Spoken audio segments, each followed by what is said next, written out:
Estamos aqui em um terreno onde vai ser construída uma obra e está sendo feita a sondagem SPT para conhecer as camadas de solo que estão embaixo e viabilizar o bom dimensionamento das fundações. Essa é uma das etapas mais importantes para garantir que o investimento que vai ser feito na estrutura e nos acabamentos não vão ser colocados em risco por uma falha na transmissão das cargas entre a estrutura e o solo.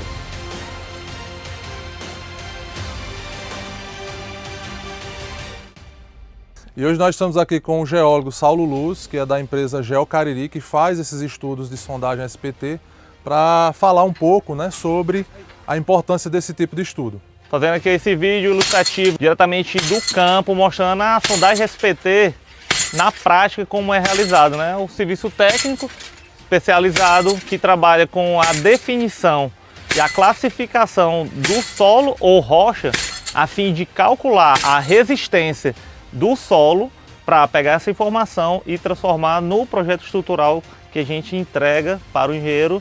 No caso estrutural, vai pegar todas as informações, vai definir qual tipo de fundação vai ser trabalhada, qual as dimensões da fundação vai ser realizada. Com isso vai gerar segurança, qualidade, economia e um projeto bem dimensionado para a sua casa, o seu prédio ou qualquer tipo de empreendimento. Na prática, a sondagem SPT funciona da seguinte forma: o peso batente tem a altura determinada e de 75 centímetros para bater na cabeça batente.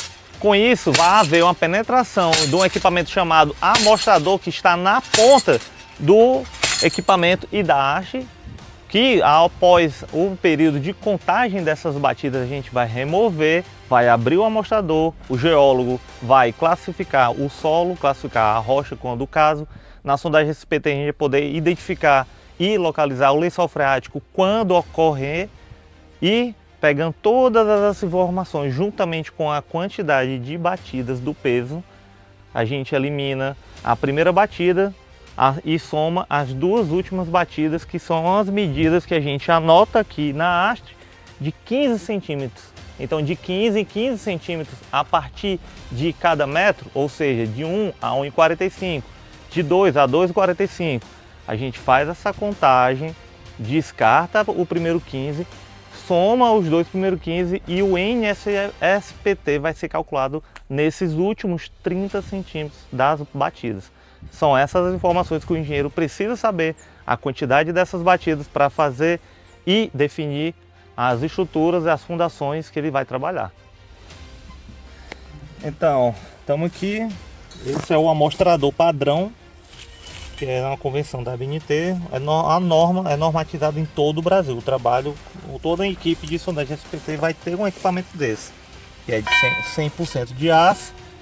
Quando a gente bate, vem a amostra toda posicionada, onde a gente, como geólogo, vai classificar o perfil desse solo com a descrição tátil visual, ou seja, você tem que conhecer da plasticidade, da granulometria, da cor, da resistência e da geologia desse material para pôr na ficha de campo.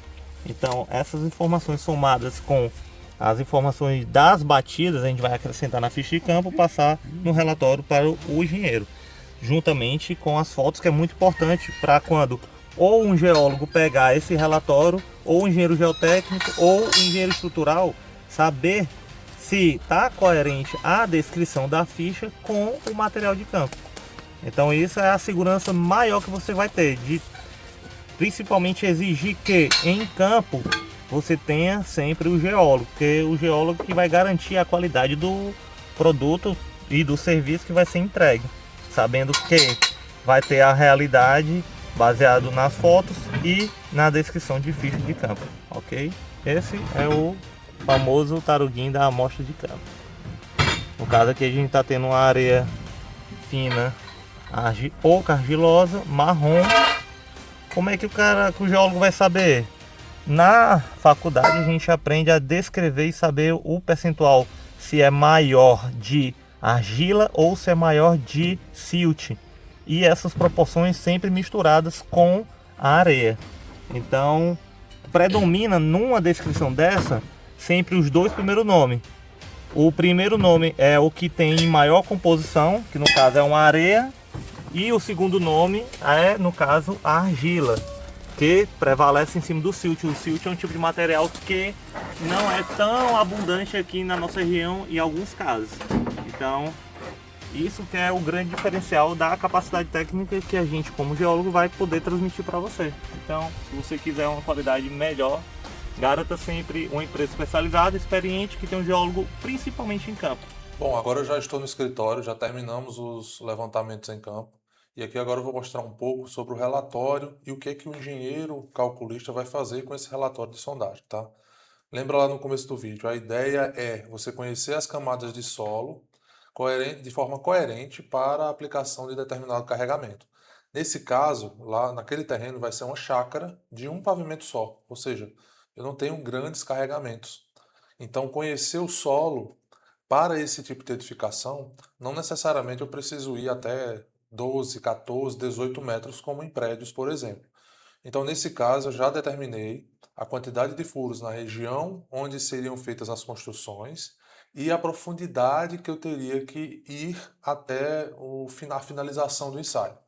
Então, nesse caso, nós fomos lá 3 metros de profundidade ou impenetrável. O que é impenetrável? É quando a resistência do solo, a penetração da haste, ela já dá uma quantidade de golpes suficientes para o carregamento que eu atribuí, tá? Nesse caso aqui, eu disse que eram 3 quilos, né? Aproximadamente ali 15 a 16 golpes. Eu quero que o ensaio pare, não preciso ir além disso, tá? Ou 3 metros, o que vinha primeiro. Agora vocês olhando aqui, eu vou mostrar para vocês o relatório que a gente recebeu do geólogo, tá? Onde eu tenho aqui o impenetrável aconteceu a 2 metros de profundidade. Então é um solo que para as fundações é um solo relativamente bom. Não é muito comum, inclusive aqui na região.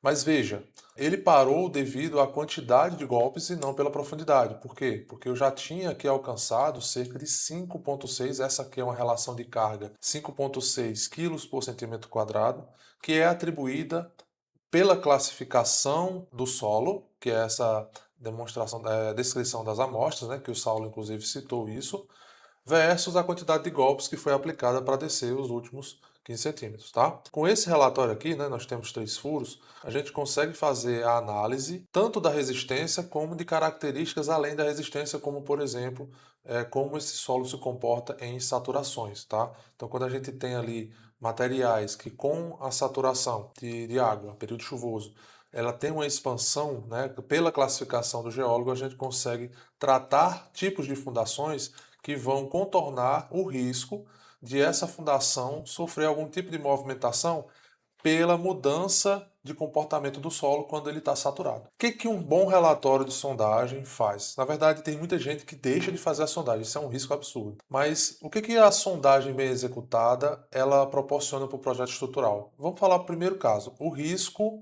de você ter problemas de recalque, rachaduras, né? Ou o solo naquela região da sapata ceder com o carregamento, esses riscos são minimizados, porque você conhecendo bem o solo embaixo da construção, você consegue ter um nível de precisão maior, tá? O segundo ponto, que aí todo mundo gosta, é a economia. Por quê? Porque eu, como projetista, se eu tenho um relatório de sondagem confiável, eu vou chegar no limite de forma mais consciente, de forma mais prudente. Isso significa que eu vou diminuir o tamanho das peças estruturais, sabendo, conhecendo bem aquele solo que está lá embaixo. Uma analogia que nós da engenharia gostamos muito de fazer é com a medicina. Imagina quando você vai se consultar com um médico, a primeira coisa que ele pede são bons exames, não é isso? Ele até indica os profissionais que fazem os exames que ele vai utilizar. Por que isso?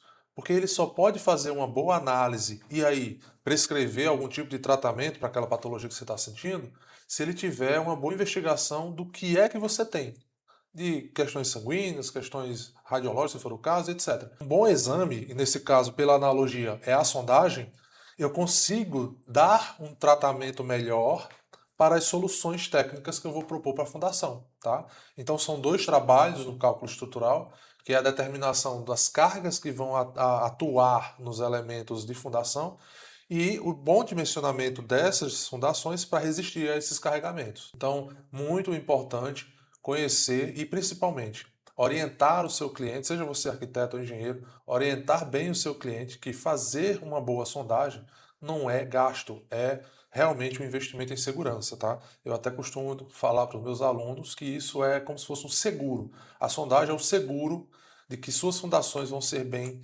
dimensionadas com economia e segurança. Sempre orientem os seus clientes a obterem uma boa sondagem e, de preferência, né, com a presença de um geólogo, que muda completamente a percepção das camadas de solo e o tratamento que elas vão receber, né, no dimensionamento das fundações, ok? Um abraço.